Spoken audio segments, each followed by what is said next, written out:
Hello, Block Rocker back with a new review.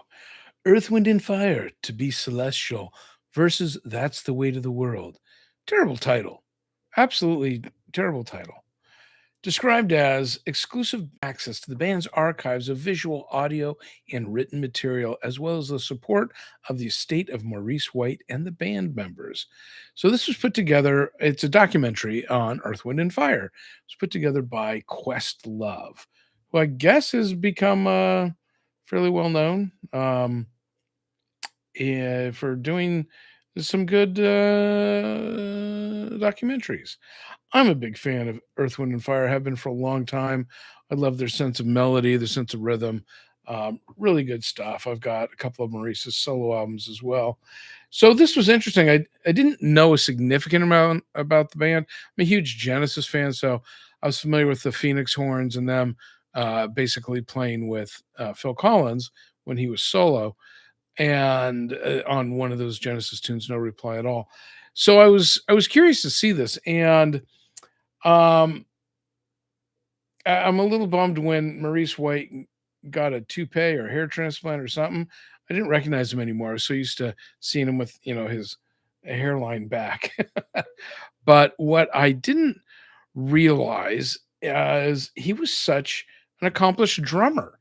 He was an extremely good drummer. So a few things. His mom, what a piece of work. She abandoned him when he was 10 because she's like, "Oh, I can't afford him," and left him with some lady. And, so he had abandonment issues there. His dad was a piece of work.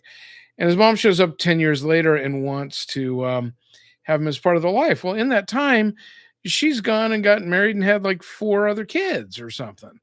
And, a couple of them ended up playing in his band. What's his name? The bass player Verdane, dude can play a freaking bass.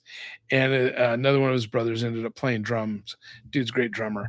But anyway, Maurice was very into the kalimba, which I always wondered about this. On one of his albums, there was a song Kalimba Fantasy or something. And I thought I'm like, interesting obsession with kalimba.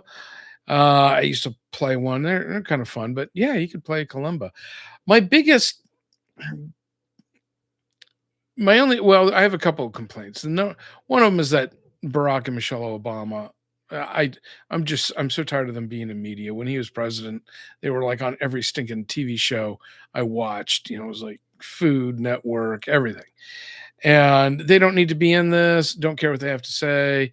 Um, you know, Stevie Wonder. I want to know what he has to say because that's a value. Or Flea, or a lot of these other people. That was interesting. But Maurice was also something of a dick. He treated a lot of people pretty poorly. And, he kind of got it together later. It's a shame he passed the way he did. But I've been talking for a long time.